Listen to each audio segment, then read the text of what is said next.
চারি যুগরে চারিটা কৈবর্ত ভগবানଙ୍କୁ ପାରି କରିଛନ୍ତି। ଆଜ୍ଞା ଦେଖିଆ ଯୁଗକରେ କେଉଁ କୈବର୍ତ୍ତ କୋଉ ପ୍ରଭୁକୁ ଦେଖିଆ ପାରି କରିଛି? ସତ୍ୟ ଯୁଗରେ ଗୋଟେ কৈବର୍ତ ପ୍ରଭୁକୁ ପାରି କରିଛି। ସେ କିଏ? ତ୍ରେତୟା ଯୁଗରେ ଗୋଟେ কৈବର୍ତ ପ୍ରଭୁକୁ ପାରି କରିଛି। ପାରି କରିଛି। ଦ୍ୱାପରରେ ଠାକୁରଙ୍କୁ କୈବର୍ତ୍ତ ପାରି କରିଛି।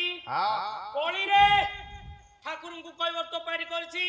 কৈବର୍ତ ପାରି କରିଛି। ଆପଣ ଟିକେ କୁହନ୍ତୁ, ପ୍ରମାଣ ଆମେ ଟିକେ ବସିକି ଶୁଣୁଛୁ। ଯେତିକି ପାରିବୁ ସେତିକି ହେଲ୍ପ କରିବୁ ଆଉ। ସତ୍ୟ ଯୁଗରେ কৈବର୍ତ କିଏ? ଭଗବାନଙ୍କୁ ପାରି କଲା। ଆଜ୍ଞା କବି ମଞ୍ଜୁଳ କୃଷ୍ଣ ପ୍ରସାଦ ବସୁ ବସୁ କାନନେ ଧୋଗେ ବ୍ରାହ୍ମଣ